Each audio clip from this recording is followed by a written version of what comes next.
Vous avez l'impression d'être esclave de votre vie, alors c'est le moment de changer, n'attendez pas plus longtemps, regardez tout de suite cette vidéo.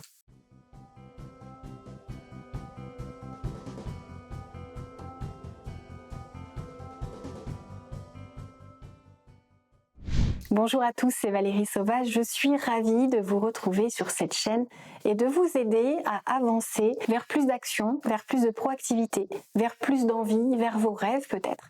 Et si vous vous sentez aujourd'hui esclave de votre vie, ça peut être ou parce que vous avez l'impression d'avoir une vie qui ne vous plaît pas, qui ne vous plaît plus, ou parce que vous êtes peut-être envahi par les contraintes, par les obligations, par le fait de vous sentir obligé de prendre soin des autres en oubliant de prendre soin de vous, de vos rêves et de vos ambitions. Alors l'ambition c'est bien, on en a besoin, être égoïste parfois aussi.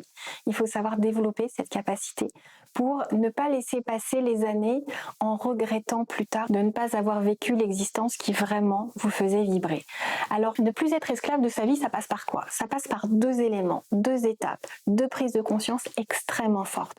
Première des choses, faites attention à tous ces automatismes que vous avez. Quand je parle d'automatisme, ça peut être des réflexes au quotidien, ça peut être parfois l'impression de manquer de temps. On a envie de s'adonner à de nouvelles activités, on a envie de se poser, on a envie de profiter encore plus de sa famille ou un minimum de sa famille quand c'est pas du tout le cas. Et si vous regardez vos habitudes, vos automatismes, il y a peut-être des choses que vous faites chaque jour, chaque semaine ou à longueur d'année qui vous prennent un temps fou. Donc allez observer tout ce temps-là. Les réseaux sociaux par exemple sont connus pour vraiment accaparer un temps incroyable. Il y a des chiffres qui font peur et donc c'est important de regarder vous quelle est votre consommation, quel est votre réflexe. Est-ce que quand vous rentrez du travail, vous vous posez sur le canapé, vous vous mettez devant Instagram ou devant YouTube, et des fois YouTube c'est bien, mais ce qui est important c'est que vous consommiez en conscience, c'est que vous vous réveilliez pas. Une heure après on vous dit oh, waouh, bon attends, il me reste 1 milliard de trucs à faire. Et oui, parce qu'en fait, est-ce que vous avez vraiment besoin d'une heure pour décompresser? Est-ce que simplement quelques minutes, est-ce que simplement des fois des pauses, des trêves, ou le week-end vous n'y touchez pas, ça pourrait vous libérer ce temps qui vous semble manquer pour que vous adonniez à quelque chose que vous choisissez, qui vous fait vraiment plaisir? Parce qu'au fond, après 1 heure de consultation sur Instagram, sur YouTube, sur Facebook, est-ce que vous en sortez grandi? Est-ce que vous avez regardé que des choses que vous aviez envie de regarder? Donc c'est important vraiment d'évaluer, de réévaluer sans arrêt ses habitudes, ses automatismes. Peut-être que vous faites quelque chose aussi par habitude, que vous êtes sur une organisation qui peut ne pas être millimétrée, et je vous dis pas de devenir un maniaque, je vous dis juste que parfois, à force de s'éparpiller, à force d'en laisser partout, on perd un temps fou. Et on a cet automatisme de se dire je rangerai ce soir. Sauf que si vous changez ça, peut-être que si vous prenez quelques minutes ou que vous avez le réflexe de remettre à sa place toute chose dérangée, vous allez changer vos automatismes et vous allez gagner un temps fou. Parce que vous saurez où trouver tout ce que vous cherchez et vous allez gagner un temps considérable. Alors il est dit qu'on perdait environ 27 minutes par jour à chercher ce dont on avait besoin. 27 minutes par jour, c'est juste incroyable. Donc faites attention à tout ça. Regardez le temps que vous passez à entamer une activité que vous ne finissez pas.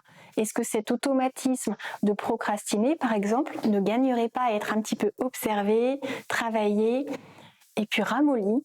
On ne va pas dire complètement neutralisé au sens où la procrastination, c'est aussi un réflexe qui parfois peut nous être utile. Mais là, faites attention à ces habitudes qui vont vous nuire, qui vont vous empêcher finalement de vous libérer de la charge mentale et du temps pour avancer vers une vie que vous choisissez. Parce que ne plus être esclave de sa vie, c'est redéfinir les contours de ce dont on a envie. Et donc pour ça, il faut du temps, il faut de la motivation, il faut de l'énergie. Donc voyez là où vous gâchez tout ça, parce que des fois on gâche tout ça. Même quand on pense être hyper au taquet sur l'optimisation de sa gestion du temps et de son organisation, il y a des pros, des coachs en organisation qui ne font que ça et c'est juste incroyable. Moi j'accompagne les professionnels et les particuliers sur vraiment un calibrage de la gestion du temps pour que ça colle à vos habitudes, à vos besoins, à vos envies. Mais il y a même des experts qui vont encore plus loin, encore plus finement. Est-ce qu'on en a besoin? Ça, c'est à vous de le voir. Par contre, c'est important de faire attention à tout ce qui nous prend du temps de manière automatique. Autre point essentiel, si vous ne voulez plus être esclave de votre vie, ça revient clairement à vous poser les bonnes questions sans avoir peur des réponses. Je m'explique. Parfois on se dit mais en fait si vraiment je devais repartir à zéro dans ma vie, j'aurais envie qu'elle ressemble à quoi? Parce que des fois c'est en faisant table rase mentalement qu'on arrive à définir un peu plus clairement ce qui nous ferait vraiment plaisir.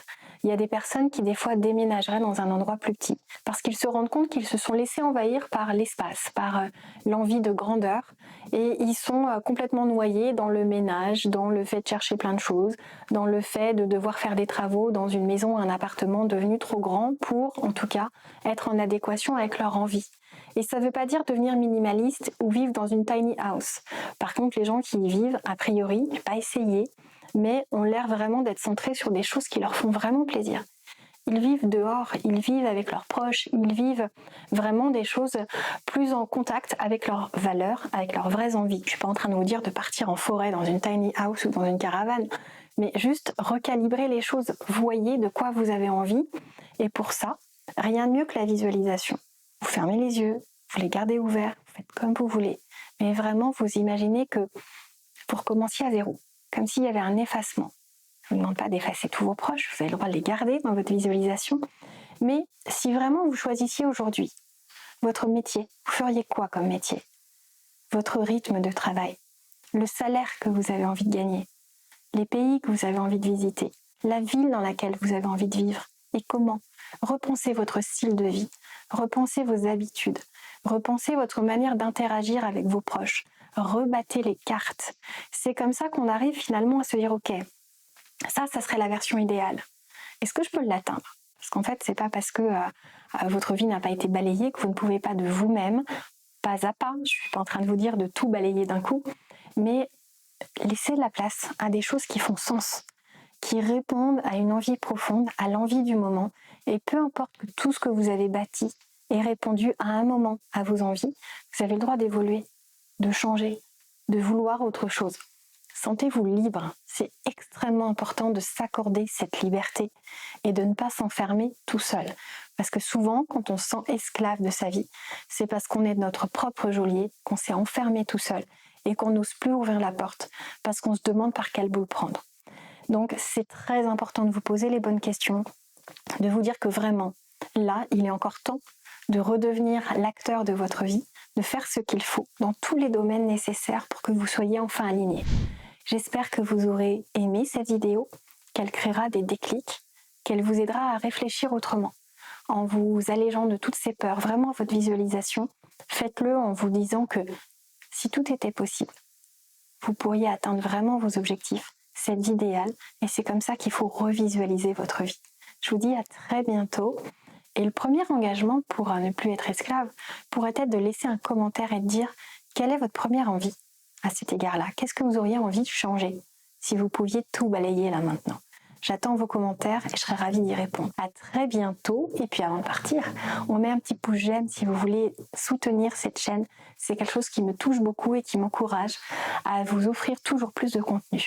Et abonnez-vous pour ne rien manquer. À très vite.